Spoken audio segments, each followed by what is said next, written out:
Hey everybody, in today's video I'm going to talk about telephone etiquette when you're answering your executive's phone line. Fortunately, this topic isn't covered during any new hire orientation, but it's a skill set that I can easily teach you. So when you pick up your executive's phone line, the first impression of the executive office starts with a great customer experience, and that's what I'm going to cover in today's video, so stay tuned.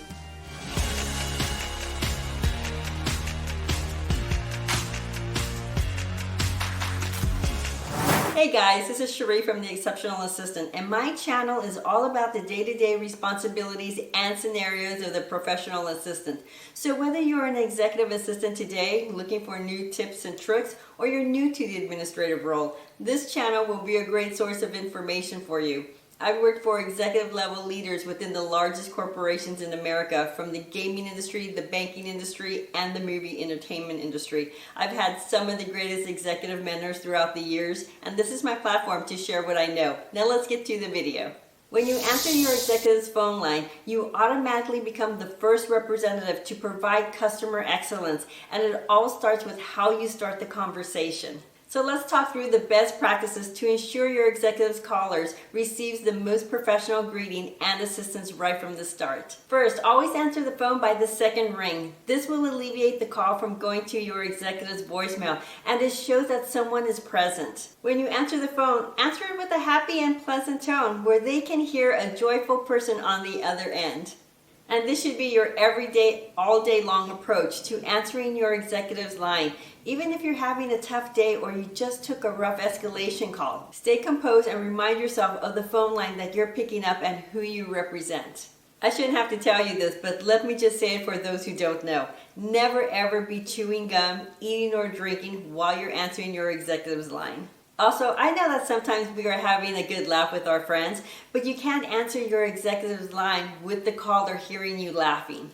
So now let me give you a couple of suggestions of how to properly and professionally answer your executive's phone line. Let's say my executive's name is David Smith and we work at Bank of America and a phone call comes through first thing in the morning. I'm going to tell you two ways that you can professionally answer the call. The first way is, "Good morning, David Smith's office. This is Cherie speaking. How may I assist you?" So what did I just do here? I opened up with a professional greeting and my tone of voice was friendly and happy, and then I mentioned that they had called David Smith, and I also introduced myself and ended with, "How can I assist them?" Another way you can answer is, "Good morning, Bank of America. You reached the office of David Smith. This is Cherie speaking. How may I assist you?"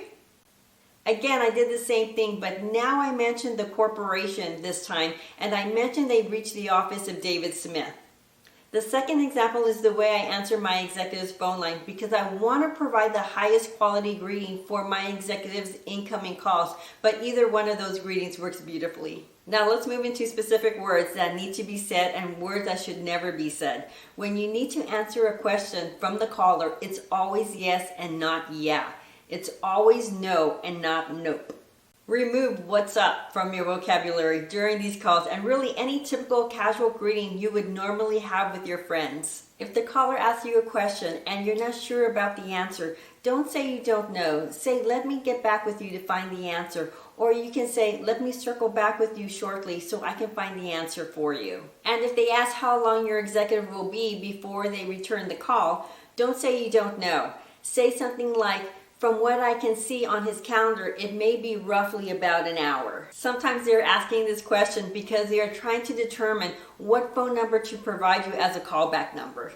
If your executive is available to take the call, you first have to screen the call to make sure the call doesn't actually need to go to another leader, or maybe it can be delegated to one of the executive's direct reports to handle. First, obtain the caller's name, the company they're with, and the reason for the call. You can determine based on the information the caller gives you if it should be forwarded to your executive. Let the caller know that David Smith is available and to please stay on the line as you transfer the call. Once David Smith picks up the line, you then introduce the caller, their company name, and why they're calling. If the call needs to be redirected, then let the caller know who the appropriate person is that you're going to be transferring to, the specific group the person is with, and provide them the direct number.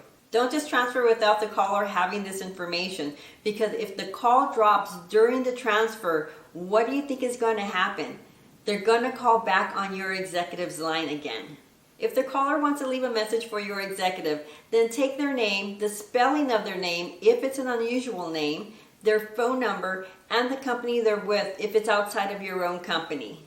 And ask if an email would be satisfactory for a return response. The reason here is sometimes our executives are back-to-back in meetings and it may be incredibly difficult for them to try to squeeze in a call. So an email response would be so much easier for them. When you take the email address, say it back to confirm you received it correctly. So those are my best practices, how to answer your executive's phone line with a professional greeting and providing customer excellence right from the start. If you like this video, give me a thumbs up, subscribe to my channel. It doesn't cost you anything to subscribe. And if you have a great tip to share, leave it in the comments. Thanks everybody for watching. Take care.